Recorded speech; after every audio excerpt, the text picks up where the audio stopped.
Bonjour à tous, j'espère que vous allez bien. Donc c'est dimanche, et le dimanche c'est analyse technique.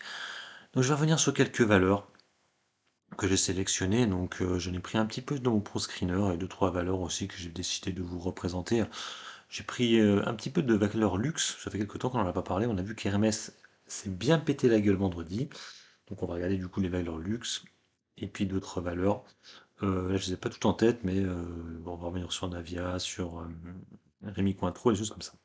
Avant de commencer, cette vidéo est à but pédagogique et en aucun cas une incitation à un placement ou à tout autre de ces produits. Vous restez donc les seuls maîtres de vos placements. Plus-value, mais aussi, cela va de soi, moins-value. Donc, vous savez, donc la semaine prochaine, c'est la semaine de Noël. Donc, vous savez que le vendredi, on clôture un peu plus tôt à 14h05. Donc, attention, hein. Alors, on va aller sur le tableau. Voilà, les graphes. Donc, je vais commencer par. Alors, je lance pas Manlever. On va le faire par ordre alphabétique comme d'habitude. Donc ce que je vais faire, je vais commencer par le CAC 40 quand même. Hop, donc on va commencer par le CAC. Donc le CAC 40, on est sur une tendance, il n'y a pas de tendance en fait, hein. On est sur une tendance qui n'a pas de tendance. Voilà, c'est ça la tendance, c'est qu'il n'y a pas de tendance. Voilà, on est très neutral, hein. On voit que bon, hein, le gap là a été comblé vendredi avec la mèche et on est remonté en fin de journée.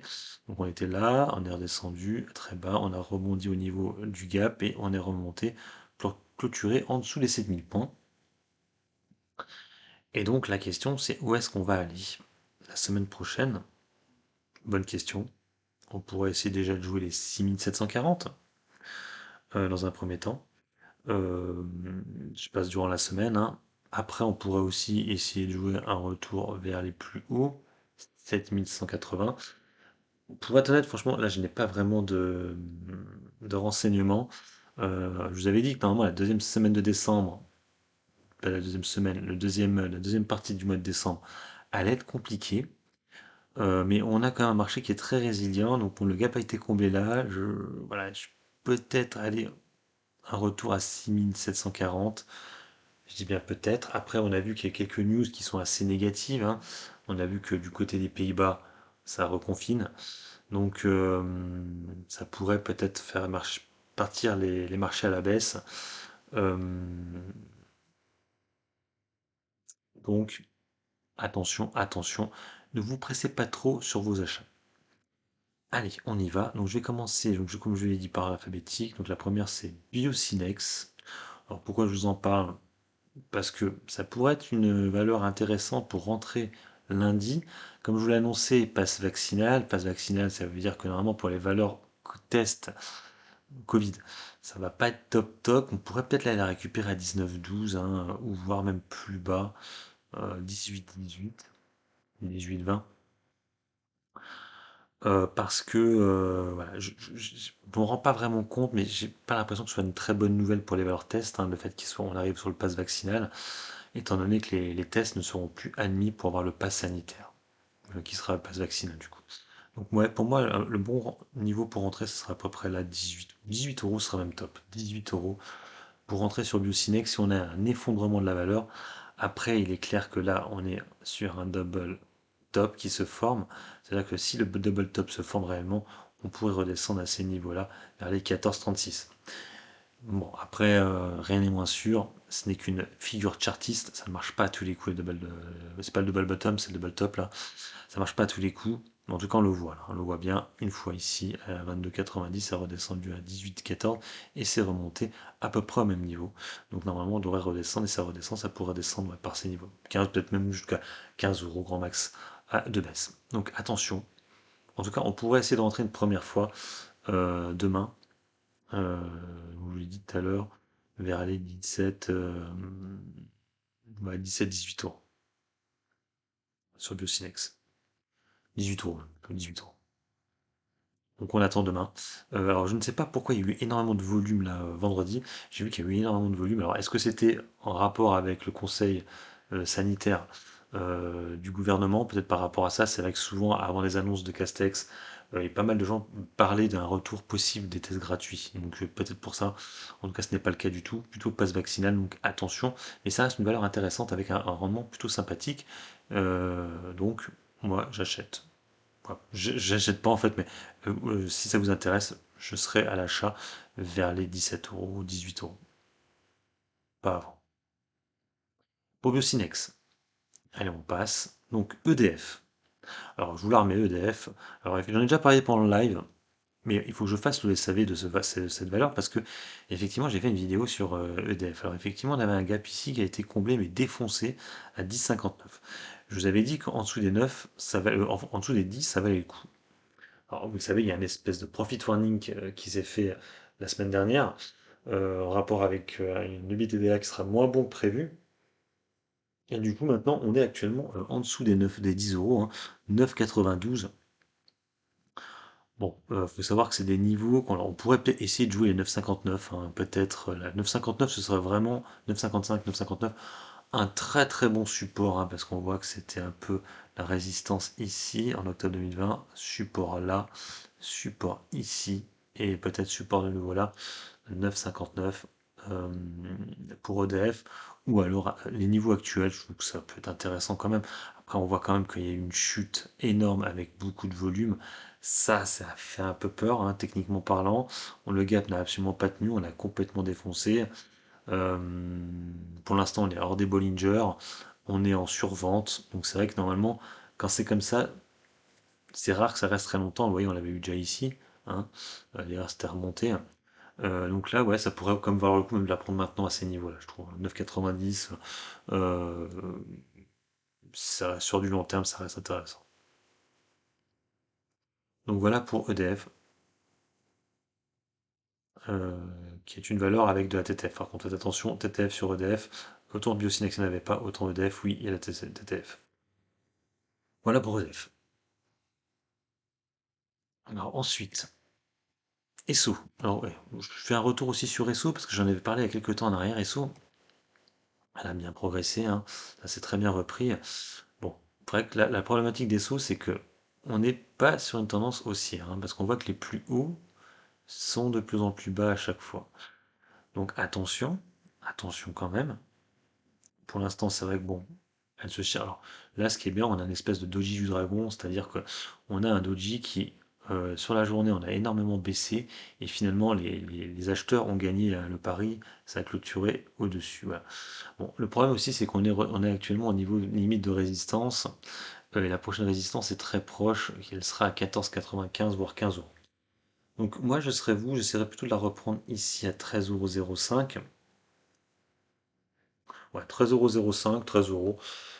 Pour entrer sur Esso, après attention, hein, est-ce que ça va pas être une tendance baissière? Parce que si c'est une tendance baissière, ça voudrait dire que là les plus hauts sont de plus en plus bas. Bon, pour l'instant, ça se valide, hein, ça veut dire que si lundi ça continue à chuter, ce serait le cas. Ça voudrait dire que le plus bas là serait plus bas, ça veut dire qu'on repassera en dessous de la MM200.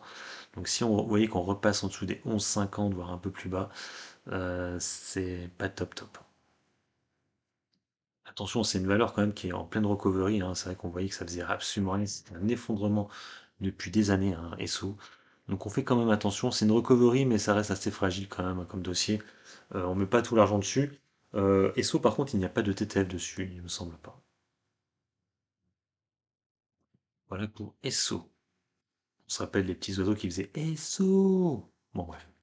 Allez, on passe. Alors, on va faire les valeurs un peu de luxe, hein. Donc, on va commencer par Hermès, qui a été vraiment la grosse drama de vendredi.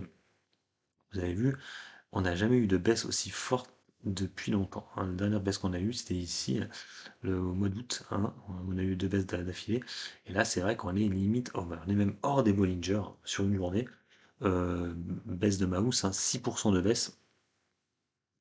Là, il y a une enveloppement baissière de fou, hein. Je vous montre vite fait niveau de la euh, Line Break. Pas la Line Break, aussi ça Line Break. Vous le voyez, hein. Donc c'est la première fois qu'on a une brique rouge qui nous met en place un changement de tendance. Donc c'est vrai qu'on pourrait peut-être aller la chercher vers les 1456. Alors je vais remettre le prix maintenant. Euh,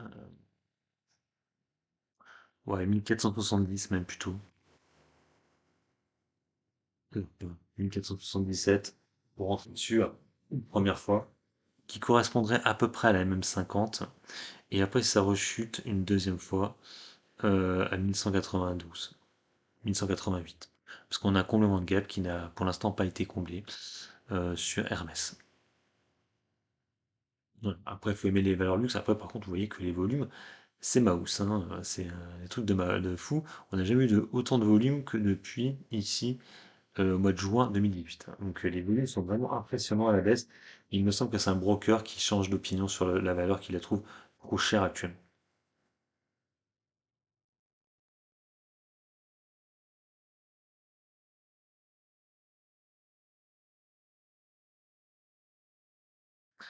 Donc voilà pour Hermès.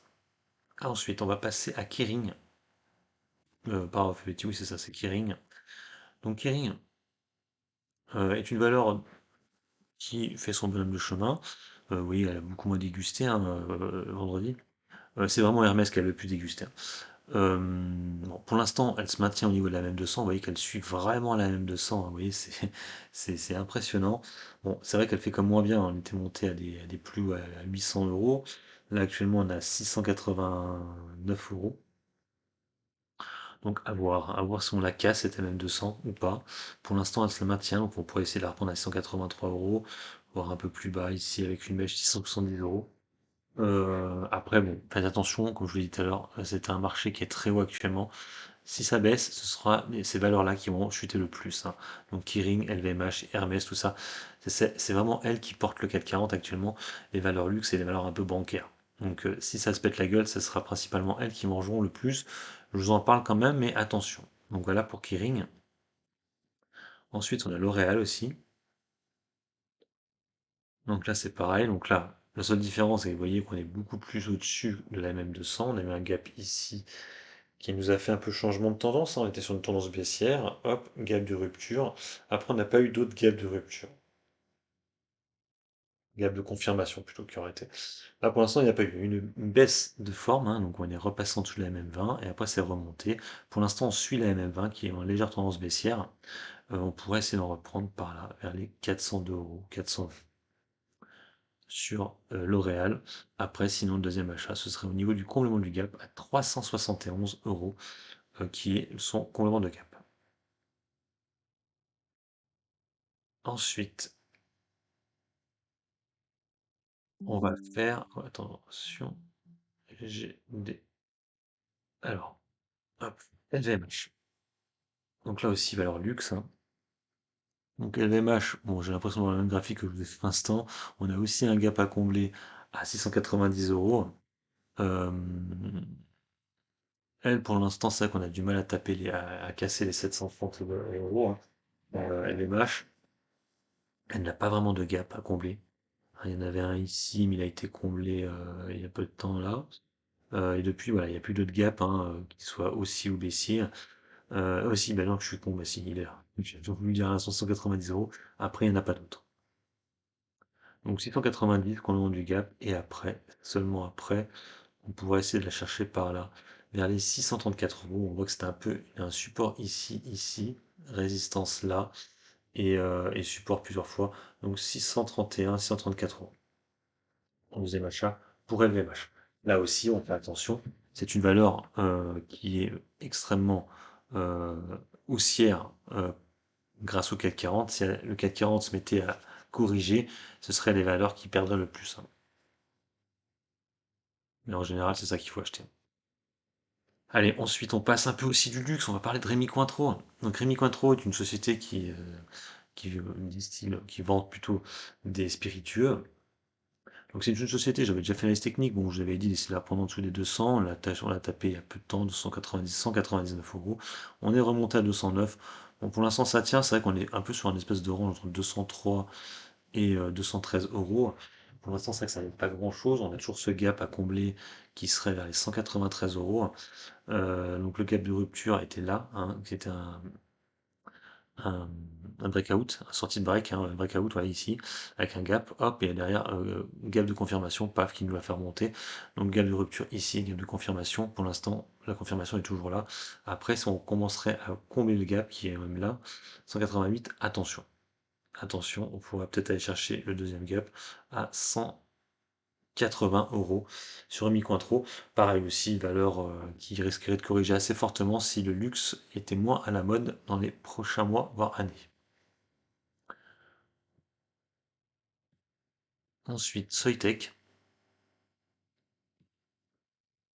Donc Soitec, ça descend un peu ces derniers temps. Euh, on est toujours proche des 200 euros, hein. Donc là, on a un gap à combler à 201 euros. Donc toujours pareil. Moi, je serais acheteur à ce niveau-là. Et ensuite, au niveau des 179 euros, voire un peu plus, 181 euros, qui nous ferait du coup repasser en dessous de la même 200, qui est en tendance haussière. Il n'y a pas de souci. Par contre, on voit que la MACD est sur une mauvaise tendance actuellement. On n'a pas un changement de tendance, on pourrait continuer à descendre, ça veut dire. Donc ouais, 184 euros pour rentrer dessus. S'il y a un bon petit crash, ça pourrait être intéressant. Alors ensuite, on va faire un peu les valeurs les plus petites capes, même si Valneva, c'en est pas vraiment une petite cape maintenant. Alors Valneva, alors effectivement, passe vaccinale qui pourrait nous la faire un peu EP.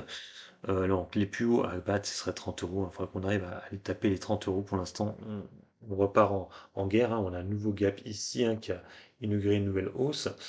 Pour l'instant, on se cherche. C'est vrai que bon, on a un changement de tendance sur la parabole SAR, ça c'est clair. La MACD aussi était sur un changement de tendance. Pour l'instant, les plus hauts sont de plus en plus hauts à chaque fois, hein. Il n'y a pas de souci, là aussi, les plus bas de plus en plus hauts. Donc, on est sur une belle tendance. Donc, ouais, on presse target de 30 et voir après si on peut monter encore plus haut, 35, voire 40 euros sur Valneva. Par rapport au vaccin, s'il y a des news intéressantes, ça pourrait upper pas mal. Voilà. Et donc, je vous ramène rapidement des choses par rapport à mon ProScreen. On va parler rapidement de Rubis aussi. Parce que Rubis, c'est vrai que c'est une société qui n'arrêtait pas de décevoir, mais là, on a vu qu'il y a eu des acquisitions dans les photovoltaïques. Photoshop, non, photo quelque chose. Photoshop, c'est un logiciel de montage vidéo. Photo, pardon. Photo quelque chose. Donc en gros, un grand parc photovoltaïque. En plus, on a un double bottom dessus, hein, vous voyez bien. 24-28, hein, donc on a tapé une première fois, deuxième fois là. Donc là, ça commence à repartir. Je dis quand ça commence. C'est une valeur qui est très en retard. C'est encore une aristocrate dividende. Les volumes de reviennent. La MACD repasse en tendance haussière. Tous les feux sont au vert. On pourrait essayer d'aller jouer un retour déjà à 29, 30, 28. Et surtout, on pourrait peut-être repasser au-dessus de la même 200 pour avoir un price target à 35,64 sur Rubis. En tout cas, voilà, les acquisitions dans les valeurs un peu green tech, c'est très intéressant. Ça montre qu'ils veulent évoluer un peu dans ce secteur. Elle fait un peu ce qu'a fait Total, mais avec un peu de retard.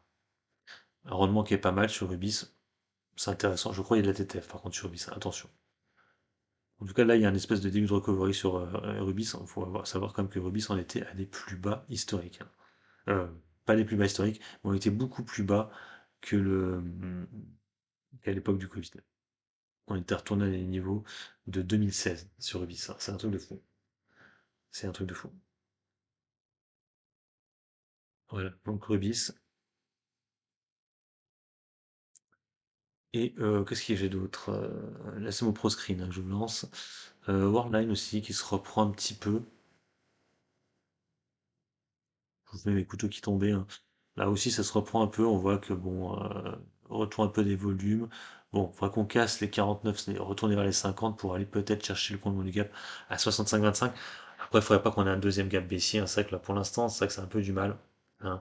Euh, on est à l'intérieur des Bollinger qui sont plutôt bien resserrés. Ça pourrait nous la faire exploser la hausse, comme aussi nous la faire partir à la baisse, hein. Là, c'est vrai qu'il y a eu retour des volumes. Ça fait 2 jours en affilée qu'il y a des volumes.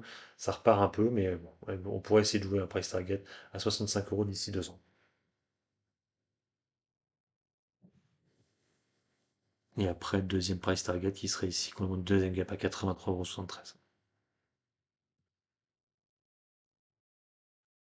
On va faire vite fait showroomprix.com. Donc pareil, bon, pour l'instant, c'est vrai qu'on voit que la résistance, le support, pardon, est à 2 euros, hein. On n'arrive pas à repasser en dessous des 2 euros, ça tient plutôt bien. C'est une valeur qui pourrait plutôt flamber avec le fait, hein, fin d'année. Bon, le price target pour l'instant c'est 2,40, hein, c'est le comblement du gap. Après, on pourrait essayer de jouer les 3,39, mais ça, ce sera certainement l'année prochaine avec des résultats qui soient meilleurs qu'anticipés. Ça pourrait nous la faire monter assez haut. Bon, par contre, si les résultats déçoivent de nouveau, vous le savez, il y a un gap à combler, hein, qui n'a toujours pas été comblé, qui était ici à 1,7876 € pour showroomprix.com.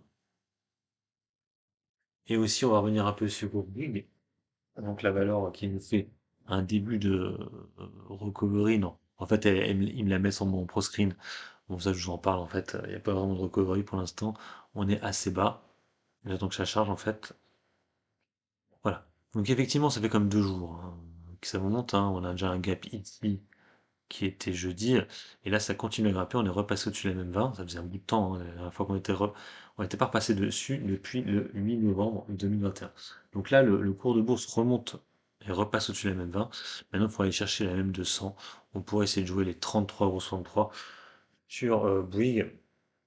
Et après, essayer de jouer le deuxième ici, 35,88. Bon, pour ma part, moi, je vais pas jouer du tout. Je vais la garder en position comme ça. Et j'en reprendrai peut-être si on retourne ici vers les 28,88. Voilà pour Bouygues. Et puis, ouais, on va s'arrêter là. Ça me paraît pas mal. Ouais, on va s'arrêter là pour mes analyses techniques. Sur ce, je vous laisse. N'hésitez pas à mettre un commentaire sous la vidéo, un petit pouce bleu, c'est motivant. Et vous abonner à la chaîne si vous aimez le contenu. Allez, bon investissement, bon trade. Ciao!